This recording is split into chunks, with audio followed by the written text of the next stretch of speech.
இஸ்ரோ விஞ்ஞானிகள் மாபெரும் சாதனை படைக்கவிருக்கிறார்கள். இது தொடர்பாக PSLV ராக்கெட் விண்ணில் பாயவிருக்கிறது. இன்று இரவு 10 மணிக்கு என்ன சாதனை செய்யவிருக்கிறார்கள், இதை பற்றி நாம் தெரிந்து கொள்ள வேண்டியது என்ன என்று பார்ப்போம். அதாவது விண்ணில் தோன்றப்போகும் இரட்டை இலை இந்தியரை நிலவில் இறக்கும் முன் இஸ்ரோ எடுத்த அதிரடி முடிவு. இது உங்களுக்கு ஷார்ட் ஃபார்மில் கொடுத்துருக்கோம். இதை விளக்கமாக இப்போ சொல்கிறோம். முதல்ல பாருங்கள். மனிதன் முதலில் நிலவில் நடக்க காரணமான டாக்கிங் தொழில்நுட்பம். முதல்ல இஸ்ரோ இப்போ என்ன செய்ய போகிறாங்க என்பதை புரிந்து கொள்ள வேண்டுமாயின் முதல்ல மனிதர்கள் நிலவில் இறங்கி நடந்ததை நாம் புரிந்து கொள்ள வேண்டும். மனிதர்கள் நிலவில் இறங்கி நடந்த அந்த காட்சிகளை பார்த்து விடுவோம். பின்பு நான் உங்களுக்கு விளக்கமாக சொல்கிறேன். முதல்ல அந்த காட்சிகளை பார்ப்போம்.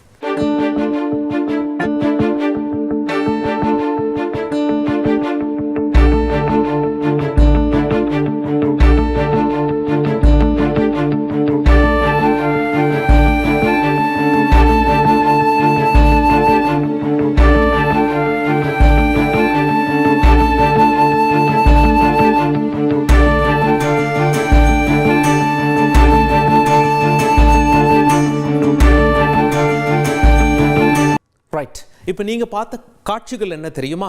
அதாவது 1969 அமெரிக்கா மனிதர்களை நிலவில் இறக்கி நடக்க வைத்தார்கள்.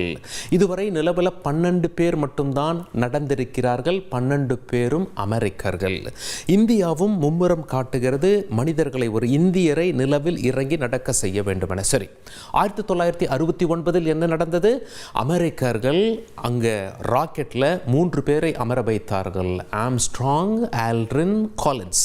இவங்க 3 பேரும் ராக்கெட்டில் முதல்ல போகிறாங்க. பிறகு விண்கலம் ஒரே விண்கலமாக காட்சியளித்தாலும் அது ஒன்றோடு ஒன்று பிரிந்து ஒரு விண்கலமானது நிலவை நோக்கி பயணித்து நிலவில் தரையிறங்குகிறது. அதில் 2 பேர் உட்கார்ந்துருக்காங்க, ஆம்ஸ்ட்ராங்கும் ஆல்ட்ரினும். ஆம்ஸ்ட்ராங் முதலில் இறங்கி நடக்கிறார், பிறகு ஆல்ட்ரின் இறங்கி நடக்கிறார். அவங்க பரிசோதனைலாம் முடித்து நிலவில் இருந்து மண்ணெல்லாம் எடுத்து அங்கிருந்து அந்த விண்கலமானது புறப்பட்டு சுமார் நிலவிலிருந்து 100 கிலோமீட்டர் தொலைவில் சுற்றி கொண்டிருக்கிற காலின்ஸின் விண்கலத்தோடு வந்து இணைகிறது.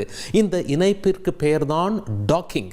பிறகு அவங்க அப்படியே வராங்க, பசிபிக் பெருங்கடலில் பேராஷூட் உதவியோடு விடுறாங்க. அங்கேருந்து இவங்களை போய் மீட்டு கொண்டு வந்துடுறாங்க. பிறகு அப்சர்வேஷனில் வைக்கிறாங்க. அதெல்லாம் நமக்கு தெரியும். சரி, இதெல்லாம் ஒரு பக்கம் இருக்கு. இப்போ இந்தியாவும் அதே பாணியில் தான் நிலவில் மனிதனை இறக்கி நடக்க வைக்க போகிறார்கள். ஒரே விண்கலம் போயிட்டு வந்துருமா என்றால் அது சிரமமான காரியம். அதிக எடையை கொண்டு செல்ல வேண்டும். அந்த தொழில்நுட்பம் இன்னும் கிடையாது. அதனால் 2 விண்கலமாக பிரித்து இந்த சாதனையை